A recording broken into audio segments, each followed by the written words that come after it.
Contrairement à ce que les gens pensent, les Africains maîtrisent certains sujets dans le sens de la lutte contre le changement climatique. Et un outil qu'on peut exploiter dans l'immédiat aujourd'hui, c'est l'emballage écologique. Si l'Europe veut vraiment résoudre le problème de changement, du réchauffement climatique ici, en supprimant, par exemple, l'usage des plastiques, il y a du matériel pour faire de l'emballage écologique. Ça, il suffirait qu'on fasse un petit effort de dialogue entre les Africains et les Européens. Zoom on the beat. Bienvenue, installez-vous, on a des nouvelles pour vous. Il y a des bonnes, il y a des mauvaises, mais il y a des nouvelles pour vous. Bienvenue, installez-vous, on a des nouvelles pour vous. Il y a des bonnes, il y a des mauvaises, mais il y a des nouvelles pour vous. Jean-Pierre Marat, bonjour. Bonjour. Alors Jean-Pierre Marat, est-ce que vous pourriez vous présenter ? Merci Eugénie, je suis Jean-Pierre Marat, franco-centrafricain. Je suis donc d'origine centrafricaine, né au temps de Lubangui Chari.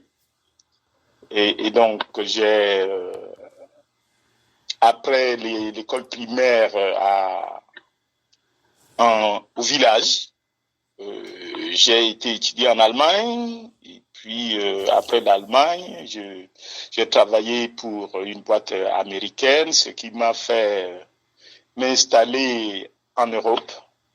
Donc voilà, après quelques années d'expérience professionnelle, j'ai cru bon de me lancer dans la politique. Donc je me suis porté candidat aux élections législatives. J'ai été élu député. J'ai fait la 6e législature centrafricaine. Et là, depuis 2021, je suis de nouveau de retour par la force des choses dans la diaspora.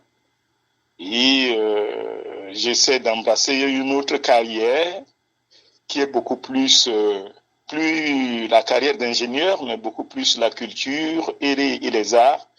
Et le rôle de la technologie dans la culture et les arts. On y reviendra. Voilà en bref ce que je suis. Alors, ça vous fait combien d'années en Europe, à l'étranger ? Je suis sorti de mon cocon centrafricain en 1980. Ouais. Donc, 80, 2023, ça fait presque 40 ans. Exactement. Une quarantaine d'années, dont la moitié en Allemagne et la moitié en France. Donc j'ai une culture un peu atypique puisque la plupart des franco-centrafricains sont des gens qui ont vécu soit en Centrafrique ou en France. Moi, j'ai eu l'opportunité de vivre en dehors de la France, donc en Allemagne. C'est un atout. Alors, quelle est votre actualité ? Est-ce qu'il y a une actualité dont vous voulez nous parler ? Il y a 3 sujets, quand je pense à l'actualité, il y a 3 sujets qui me préoccupent depuis ces derniers temps. Alors, il y a le silence de la diaspora sur le panafricanisme sous la forme qu'on vit aujourd'hui. Ça me préoccupe. Il y a l'Afrique, enfin les Africains noirs, face aux réseaux sociaux, particulièrement à TikTok. Je pense ici à la femme africaine avec toutes les images qu'on voit sur TikTok et la menace de l'intelligence artificielle que l'Afrique ne semble pas percevoir. Et mon dernier sujet d'actualité, c'est le rôle que peut jouer la culture en politique et le rôle que la politique peut jouer en culture. Voilà les 3 sujets d'actualité qui m'accompagnent depuis ces jours-ci et je pense que ça va encore durer. Vous écoutez l'Afrique d'une seule voix. Le panafricanisme sous la forme qu'on vit aujourd'hui, d'après vous, c'est quoi ? Alors, je suis un peu perdu par le tournant que prend le panafricanisme. Autant avant que je ne devienne député, quand Kémy Séba a commencé à parler, à soulever des questions, je ne suis pas forcément de son avis, on n'a pas les mêmes parcours, donc on ne voit pas la chose de la même façon, mais il a eu le mérite de soulever la question du franc CFA. Après la question du franc CFA, il y a eu l'entrée en jeu de gens comme Franklin Nyamsi, qui est enseignant en France. Bon, moi je voyais l'ouverture d'idées et puis des débats pour se remettre en cause. Ensuite, arrive dans la danse Nathalie Yamb. Et puis j'ai vu le panafricanisme tourner en une affaire de déconvenue avec le colonisateur, ce qui est normal, hein, puisque c'est des gens qui ont grandi ici, certains sont nés ici, donc ils ont un autre sentiment de la France que moi. Mais là où j'ai la difficulté, c'est que l'idée du panafricanisme qui est de libérer l'Afrique est devenue, selon ces trois figures, enfin il me semble que leur combat est devenu un combat plutôt anti-français, un combat plutôt quitter un esclavagisme pour aller dans l'autre, même s'ils se défendent maintenant, mais au début, il y a 2-3 ans, c'était ça. Et puis je vois de plus en plus d'Africains qui embrassent cette démarche. Et donc, pour moi, le panafricanisme s'est transformé en autre chose. Ça tend à recoloniser ou à réesclavagiser l'Afrique. Et ça me fait peur. Qu'est-ce qu'il faut à la place? Moi, j'aurais souhaité que nous autres Africains qui sommes de la diaspora rentrons un peu aussi dans le jeu pour apporter de l'équilibre. Mais pourquoi vous ne le faites évident, pas? Pourquoi cette diaspora, enfin pourquoi par votre voix, ce n'est pas fait? Ben parce que justement, une seule personne ne peut pas. Peut-être que bon, je n'ai pas cherché l'opportunité pour soulever la question, mais j'estime que une seule personne ne pourrait pas apporter l'équilibre, parce que quand on parle de panafricanisme, on parle de 54 pays, donc nous n'avons pas tous les mêmes vécus, nous n'avons pas tous réellement la même culture.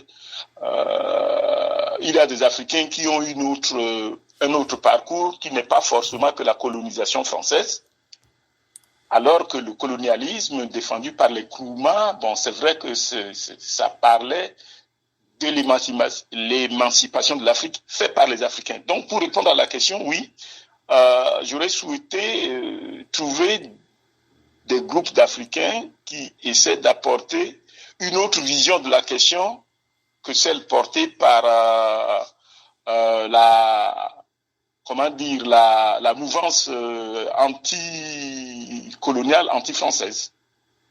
Et c'est justement la raison pour laquelle l'Afrique d'une seule voix est née. C'est pour permettre à toutes les diasporas d'aborder en toute conscience tous ces débats, toutes ces questions essentielles.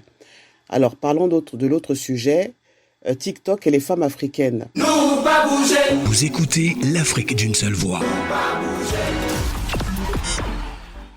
Alors, moi, je mets, il m'a semblé entendre que l'intelligence artificielle est décorrélée de ça, mais moi, je ne vois pas de décorrélation, c'est le même sujet. C'est le même sujet. Je vois, pour être de ce métier, moi, je suis ingénieur en télécommunications, j'ai été un des évangélistes du tout typé, puisque tout a commencé par là, la convergence voix, données sur un même support. Nous, on appelait ça à l'époque IMS, bon, ça c'est un jargon technique. Alors, donc, j'étais un peu dans le bain du développement des réseaux sociaux qui a abouti à l'utilisation aujourd'hui sur les smartphones parce que c'est le résultat de la convergence. L'idée de tous ceux qui ont inventé ces instruments n'est pas ce que aujourd'hui la société en fait. Oui. Bon, C'est vrai qu'on ne peut pas contrôler, après quand on a mis une technologie sur le marché, on ne contrôle pas l'utilisation. D'ailleurs, c'est de là qu'est né un débat quand j'étais encore étudiant. On nous disait, mais on pense que les étudiants, les ingénieurs ont peu de bases sociologiques et psychologiques. C'est-à-dire qu'on a travaillé sur des sujets sans voir le rapport émotionnel, sans le rapport éthique. Aujourd'hui, les Africains utilisent les réseaux sociaux. Enfin, l'utilisation que l'Afrique en fait est autre chose que ce que les inventeurs ont pensé. Et là aussi, nous, Africains, on reste trop dans la victimisation et dans la consommation, à tel point qu'on ne réfléchit pas sur mais qu'est-ce qu'on doit faire pour réorienter la marche que l'utilisation de TikTok a pris. Parce qu'on ne réfléchit pas à qu'est-ce qu'il y a derrière. Et justement, la collecte de données, l'utilisation de l'intelligence artificielle pour modeler le comportement de l'homme. En fait, c'est une utilisation beaucoup plus capitalistique qui est derrière. On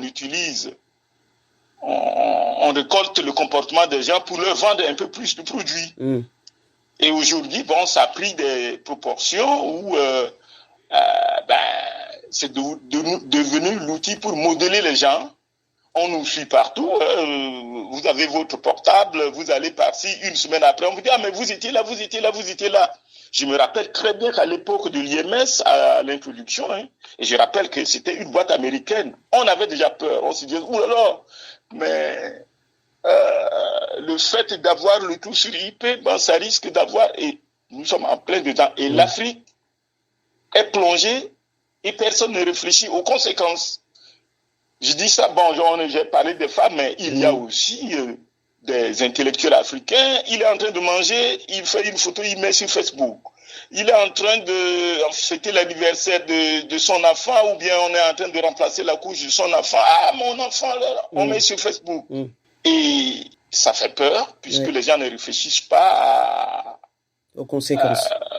Qu'est-ce que ça va devenir? Et je suis content de savoir que les freins commencent à être tirés, et je voudrais appeler un peu aux panafricanistes ou aux Africains de commencer à réfléchir un peu sur ces aspects aussi. Est-ce que vous pensez que l'intelligence artificielle est une menace? C'est une menace, clairement. Pourquoi? C'est une menace parce que lorsque votre maison va s'autonomiser, c'est ce qui risque de se passer. Et puis, quand on parle des risques, on pense que c'est du jeu, mais ça devient réel. Lorsque la voiture va s'autonomiser, vous êtes dans la voiture, ça peut décider de vous amener à un endroit que vous ne voulez pas. Ça, c'est un exemple simple, mais l'arme peut aussi s'autonomiser et se retourner contre celui qui les a achetés pour aller combattre ses ennemis politiques. Donc l'intelligence artificielle est vraiment une menace. Qu'est-ce qu'il faut faire justement pour lutter contre cette menace? Déjà, il faudrait qu'on sensibilise beaucoup de gens à adopter la démarche actuelle qui est de dire apportons un frein. Amenons les gens qui financent le développement de l'intelligence artificielle à faire une pause, à s'arrêter. Et puis, les décideurs comme les Pape Ndiaye qui sont ministres de l'Éducation, mettre un peu de la formation d'éthique dans ceux qui sont formés pour développer. Je vois beaucoup d'efforts sur le numérique. On veut former les enfants à se familiariser au numérique, mais on peut aussi former les enfants à se familiariser à l'éthique. Pas forcément dans le sens de la religion, mais dans le sens des risques que posent les inventions que l'homme apporte, la génétique, c'est ce qu'il faut faire. Et on ne peut faire ça qu'en parlant, en sensibilisant. Vous savez, moi je suis quelqu'un qui parle beaucoup, qui dit toujours, qui écrit.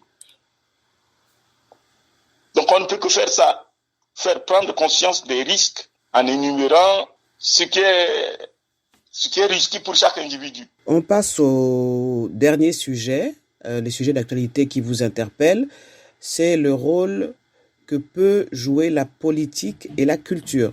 C'est cela? C'est cela. Alors, ça c'est pour avoir traversé plusieurs cultures. Je disais tantôt que moi je suis né au village. Mon père était un moniteur d'agriculture raté, c'est-à-dire que à un moment il n'a plus voulu continuer, il est parti s'installer au village. Moi je suis né au village. J'ai fait l'école primaire, j'ai été baptisé au village. Ensuite, je suis rentré en 6e et je suis venu au collège dans le chef-lieu de la préfecture. Donc, j'ai quitté le village pour le chef-lieu de la préfecture. De là, j'ai quitté le chef-lieu de la préfecture pour venir dans la capitale, amené par mon oncle maternel, qui m'a finalement élevé, quoi. Donc là, j'ai été jusqu'en terminale. Après le bac, je suis allé en Allemagne et j'ai travaillé. Enfin, j'ai fait mon diplôme. Je suis devenu ingénieur. Après, je suis rentré dans les boîtes prestigieuses américaines. J'ai travaillé chez Lucent Technologies, chez Ascend, Lucent Technologies. Ensuite, ça a mergé avec Alcatel. Je dis ça pour montrer que mon cheminement est atypique dans le sens où j'ai traversé toutes les couches sociales, toutes les couches technologiques. Je connais la pauvreté, j'ai vécu dans des endroits où il n'y a pas d'électricité, il n'y a pas d'eau courante. Et je vis dans des endroits où il y a l'eau courante et où le courant vient du secteur. Bien. Pendant toute cette période, on travaille, on gagne de l'argent, on vit, et puis à un moment, on se pose des questions, mais au fait, pourquoi il y a cette différence entre, disons, l'Afrique et l'Europe? Mais ça vient de l'école. Et si vous vous rappelez, mon premier livre, Oser les changements, je parle de l'inadéquation de l'école. J'ai été formé, au lieu d'être formé pour transformer mon environnement en Afrique, je me retrouve ingénieur en parler d'intelligence artificielle, chose que si mon feu père était vivant ne comprendrait pas. Donc, j'ai été formé à me préoccuper d'autre chose que mon environnement. Alors, quand je suis entré en politique, j'ai commencé à bousculer les autres députés sur certains sujets et personne ne me comprend. Alors, ne me comprenait. Autant moi, je comprends ce qui se passe au village puisque j'y suis ici de là, donc je vois les différences. Mais ceux qui sont mes interlocuteurs, mes électeurs, mes collègues, ceux qui sont ministres, ils ne comprennent pas parce que nous n'avons pas la même compréhension de ce que c'est que la culture. C'est quoi la culture? Nous n'avons pas la même compréhension de ce que c'est que la politique. En fait, tant que la politique ne s'approprie pas, ne se base pas sur la culture pour dire, ces gens que je veux gouverner fonctionnent comme ça et c'est ce fonctionnement-là que je veux améliorer. Tant que la politique ne s'en occupe pas, on va faire une autre politique que la politique pour les gens qu'on veut gouverner. Nous pas bouger. Vous écoutez l'Afrique d'une seule voix. Un exemple de cela, c'est par exemple lorsque vous faites la campagne électorale. Moi venant d'Europe, j'ai fabriqué de très beaux livres qu'on appelle Profession de foi, avec ma photo dessus. Vous distribuez, les gens prennent. Vous pensez comme les gens prennent, et c'est des gens qui savent lire. Donc elles prennent, ça veut dire qu'elles vont aller lire. Mais en fait, les gens prennent votre profession de foi juste à cause de la photo. Le contenu, ils ne s'en préoccupent pas. Donc personne ne comprend ce que vous avez élaboré dans votre projet dans votre profession de foi. C'est le raté de la culture et de la politique. Parce que si j'étais culturellement en phase avec eux, j'utiliserais un autre moyen pour leur faire passer un message politique qui est en rapport avec leur vie peut-être. Le message que je veux passer, si j'écris, c'est en français. Le sango est mal maîtrisé, donc personne ne lit en sango. Donc personne ne comprend. tel est le travail politique que je m'engage à faire. Et eux aussi, ils n'ont pas la possibilité de me transmettre exactement ce qui est leur préoccupation. Qu'est-ce qu'ils attendent de moi comme politique? Donc, la politique est obligée de revenir, se baser sur la culture, déjà comme environnement, comme pour pouvoir faire passer le message politique et trouver de commun accord ce que la politique est supposée faire pour les gens. Et donc, ceci m'a amené à me mettre ensemble avec des comédiens centrafricains, béninois. Donc, je disais tantôt que j'ai entamé une autre carrière. On a créé un cabinet de consulting. Et notre rôle, c'est de proposer des accompagnements aux mairies, au gouvernement africain ou même ou ici, pour parler de la place de la culture. Et la culture, c'est pas seulement mettre une veste, prendre sa femme, s'habiller correctement et aller regarder un beau film et puis sortir, ou bien aller à la bibliothèque, lire. La culture, c'est beaucoup plus que ça. Et la culture a un aspect économique, la culture a l'aspect idéologique, donc on peut faire passer les messages. D'ailleurs, un musicien peut facilement faire passer un message politique qu'un écrivain. Donc, voilà cette dernière préoccupation.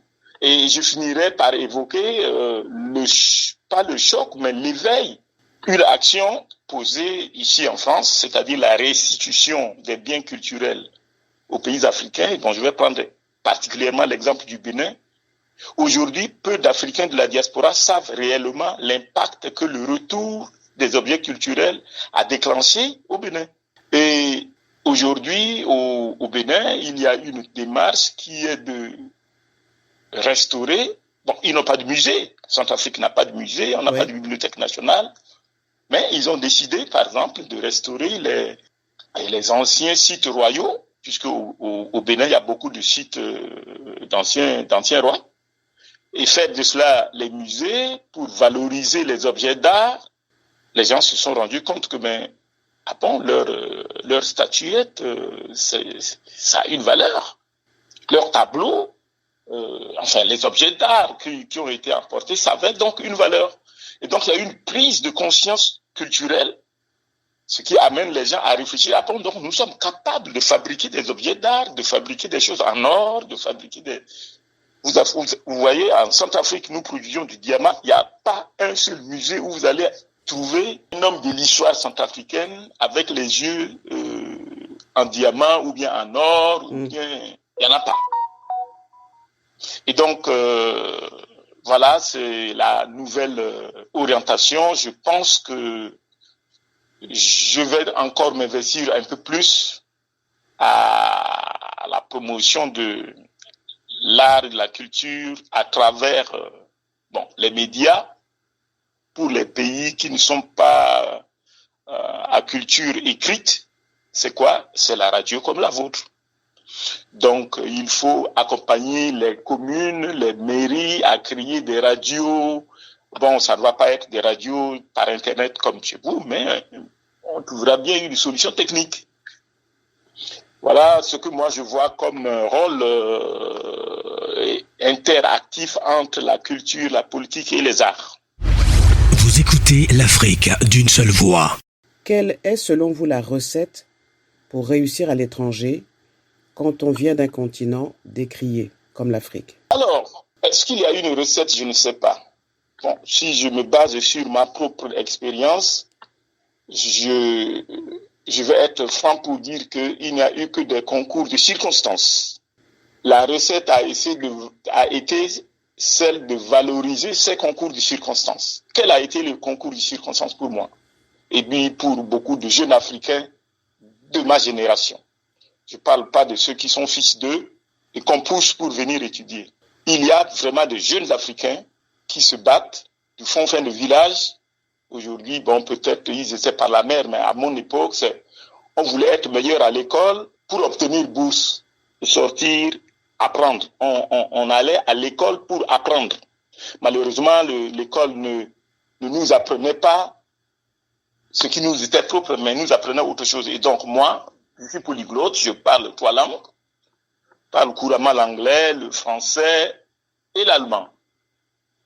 Et de par le fait que je suis multiculturel à la naissance, puisque j'ai traversé beaucoup de cultures, même puisque dans nos propres pays, il y a plusieurs cultures. Donc, je suis facile d'approche, j'apprends facilement de l'autre, et donc ça m'a permis d'aborder des choses qui étaient inabordables, c'est-à-dire on a besoin d'ingénieurs polyglottes pour aller traiter tel sujet, il faut parler telle langue. Bon, je savais parler cette langue-là.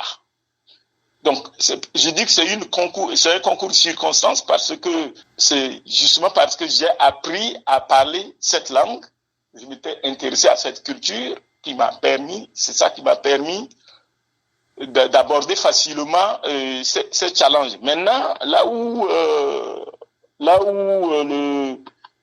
je peux répondre vraiment à la question, c'est le jeune Africain qui est en Europe doit faire l'effort de sortir un peu de l'émotion. On est trop émotionnel, c'est-à-dire qu'à la première critique, on tombe dans l'émotion et on se barricade et on se radicalise. Et la chance de celui qui est multiculturel, c'est d'être ouvert aux critiques, de se remettre en cause, et ça permet d'accéder à des activités qui semblent être fermées. Et c'est comme ça, bon, je suis arrivé en Allemagne, je savais pas parler l'allemand, mais bon, j'ai appris l'allemand là-bas. Les Allemands sont un peu durs de contact, mais dès qu'ils découvrent que on fait l'effort de les connaître, ils s'ouvrent et une fois qu'ils se sont ouverts, ils se referment plus. Et donc, arrivé en France, je n'ai pas voulu rester dans le cercle fermé de ceux qui viennent de Centrafrique ou bien que de ceux qui viennent du Congo. J'étais à cheval sur les Américains qui vivaient en France, les Anglais qui vivaient en France, donc dans le contexte multiculturel. Ça a son bon côté, mais ça a son mauvais côté aussi, c'est vrai. Mais je crois que ce qui peut faciliter le travail à un immigré, puisque je me considère comme un immigré, c'est de rester ouvert aux critiques et de se remettre en cause et de ne pas trop vite se fermer à force de l'émotion. Maintenant, la technologie, tout le monde peut l'apprendre. Il y a des gens qui apprennent des choses. Ils peuvent aller sur Mars, ils peuvent faire l'astrologie, ils peuvent apprendre.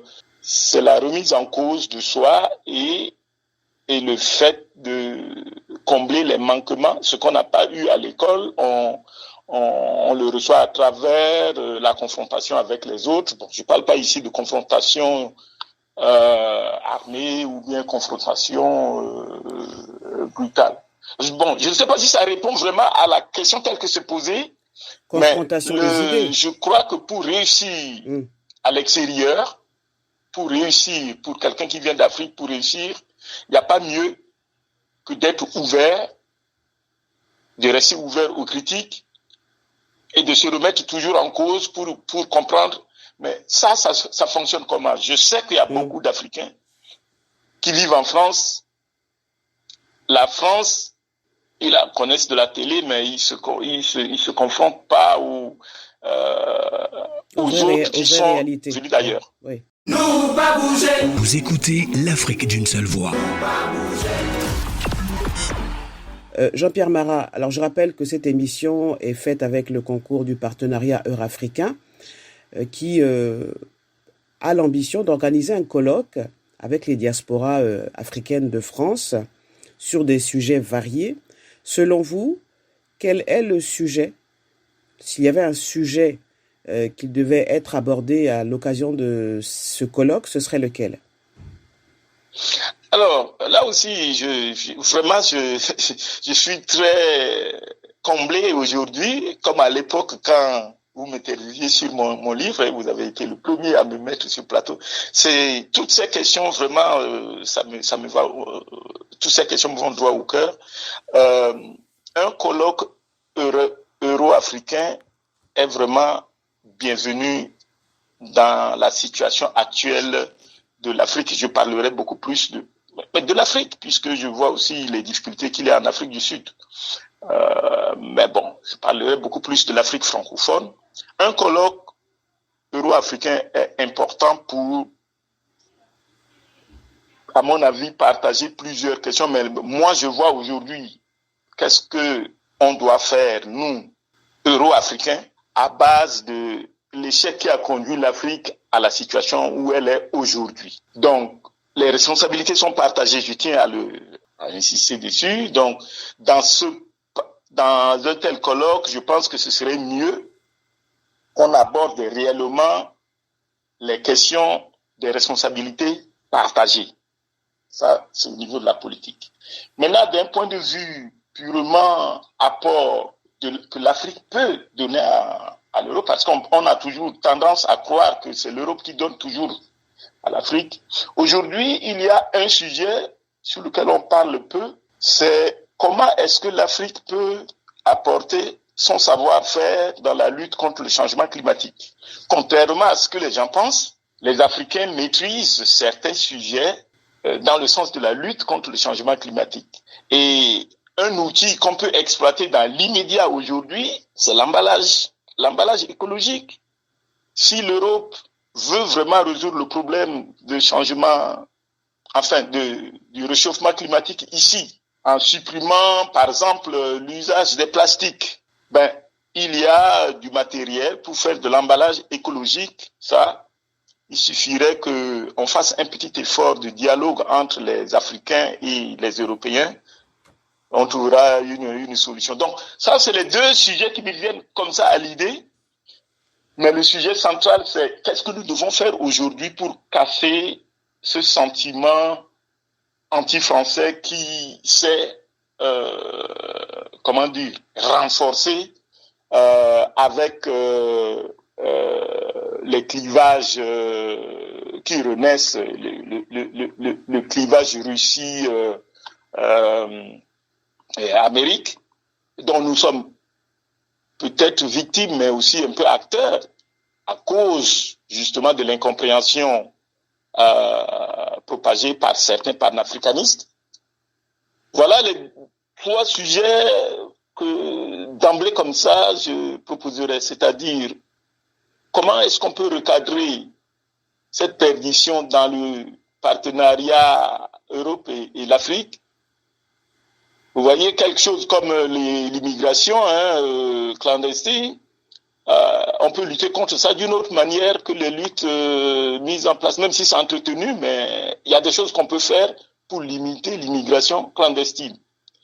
Il y a des choses qu'on peut faire pour recadrer le sentiment anti-français. Il y a des choses qu'on peut faire pour contribuer à la lutte contre le changement climatique. Maintenant, c'est où je suis ouvert pour voir avec vous exactement quelle est la pertinence de quel sujet, mais voilà les trois sujets qui me viennent comme ça à l'esprit.